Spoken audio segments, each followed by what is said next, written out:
former Congressman Arnie Tevez ng Negros na ngayon po ay nakakulong dahil sa iba-ibang kanyang kaso matapos ang halos 2 taon na kanyang pagtatago sa labas ng bansa dahil sa kanyang problema. Siya ba ay magiging credible, kapanipaniwalang testigo sa issue ng korupsyon sa ating pamahalaan? Yan po ang tanong. Pakisagot nga po ninyo. Alam niyo kung bakit? Kasi po formal lang sumulat, nagpakita ng interes ang kampo ni Arnie Tevez sa Blue Ribbon Committee sa Senado na siya daw ay willing mag-testify or tumulong sa investigasyon. Marami daw siyang nalalaman tungkol sa mga anomalya bukan sa Kongreso dahil kasi dati siyang congressman. Yan po ang kanyang ini-offer. Marami daw siyang alam, marami daw siyang gustong sabihin tungkol sa mga anomalya sa mga proyekto. Sa isang banda, kung talagang yun ang kanyang layunin, maganda dahil makakatulong sa kaalaman nating lahat. Sino-sino ba ang mga posibleng congressman o speaker of the house ay involved ba? O kung sino-sino. Yan ang pwede natin malaman. Ngayon, ang magiging issue lang ho at problema natin dito mga kaibigan, kasi si Arnie Tevez, dating congressman, ay tinanggal sa Kongreso. Pwedeng may galit siya sa Kongreso kaya gusto magsalita. Tapos ang kanyang mga kaso po ay mga multiple murder, prostrated murder, mga heinous crime po yung kanyang kasong kinasasangkutan. Kaya siyempre, pwedeng pagdudahan ang kanyang pagkatao, ang kanyang integridad, sa kanyang mga pwedeng gustong sabihin kung pagbibigyan siya ng Senado. Yan ang nakikita natin. Ulitin ko pwedeng makatulong sa maniniwala kung tama ang kanya sinasabi, kung sino-sino ang mga congressman na may sangkot sa katiwalian, congressman, contractor, contractor, congressman, ganon. Pero kung may halo naman na paghihigante o galit, baka maapektuhan ang sasabihin. Kasi alam naman natin, hindi natuwa si Tevez nang siya'y makulong. Hindi rin siya natutuwa nang siya'y tanggalin ng Kongreso bilang congressman dahil sa hindi niya pagpasok. So, posibleng may dalang paghihigante. Hindi lang dala niya ay gustong makatulong sa investigasyon or ilabas ang katotohanan. Kasi nga yung kredibilidad, yun po yung pinangukutan ng aking paliwanag. Kung maniniwala kayo, marami kayong malalaman. Pero kung hindi ka maniniwala dahil sa kanyang record, mababaliwala ang kanyang sasabihin. Pero ganun pa man, ibinabalita ko sa inyo, formal na pong sumulat at ipinaparating niya. Hindi po ako spokesman ng mga Tevez. Pinapaliwanag ko lang yung balitang galing sa kanya na siya ay willing daw tumulong sa investigasyon. Kailangan ba siya? Kapanipaniwala ba siya? O sa palagay ba niyo makakatulong siya? Any comment, reaction, malayang-malaya po kayo sa ating mga subscribers, viewers, at mga followers dito sa aking mga channel.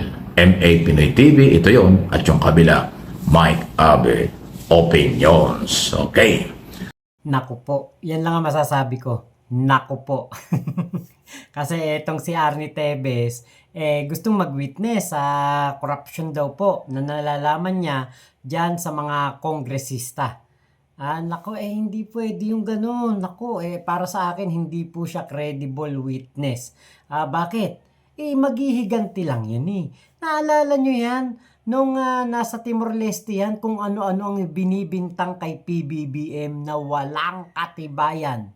Kung ano-ano ang sinasabi niya sa kanyang mga video, kung sino-sinong kinakalaban, kung ano-anong mga misinformation ang kanyang inilalabas.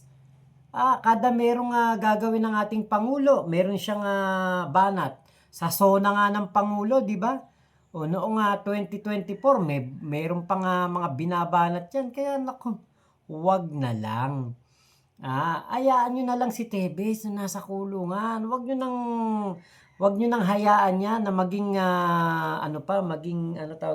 witness pa. Senator Rodante Marcoleta. Nako, pag ganyan po ginawa ninyo, pag ginawa nyong witness yan, mahalata namin na kumikilos, gumagalaw ang mga DDS para sirain ang investigasyon ng Senado patungkol sa flood control program o sa flood control project. Nako, maghihiganti lang yan at kung ano-anong kabulastugan lang ang gagawin yan sa Senado. Saka kailan pa naging credible witness ang isang kriminal? Katakot-takot na kasinungalingan nga sinasabi niyan. Patungkol kay Gobruel Degamo, saka kay Mayor Janice Degamo.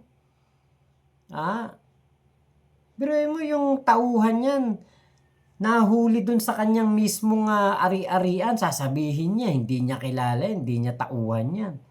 Oh. Style din yan eh. Nakakapagpiyansa din yan.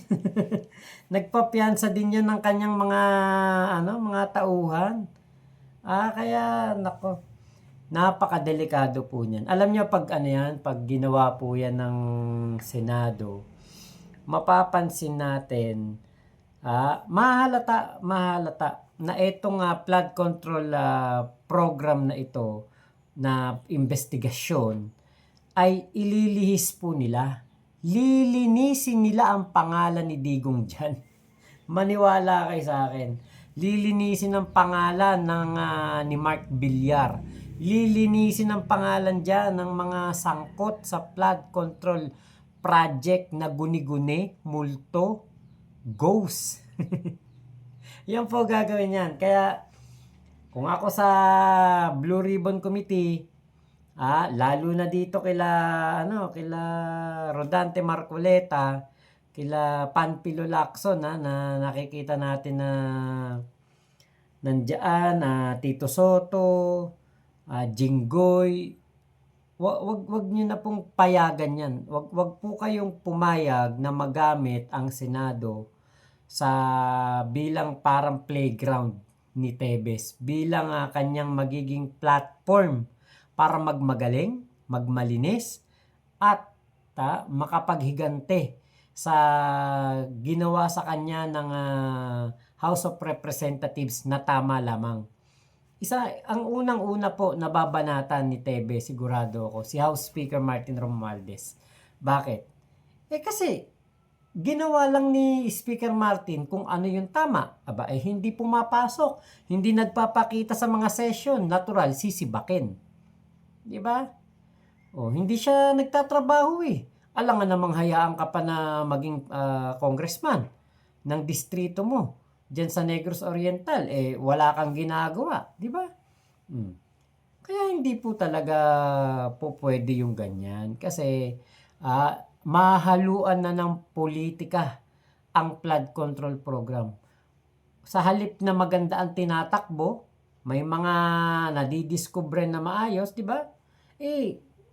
Pag tumapak lang si Arnie Tevez diyan sa Senado, sigurado attack dog yan. May nagutos, may nagmando diyan para pumunta diyan sa Senado, sumulat sa Senado, at nahalata naman natin pati yung kanyang abogado walang tiwala kay PBBM at eto daw lang parang drama lang. Photo ops lang. Di niyo napapansin? Si Sara Duterte, yan ang sinasabi. Iisa sinasabi nila, si Sara, si Baste, si Topacio. Abogado ni Tebe si Topacio. Nako. Wag po.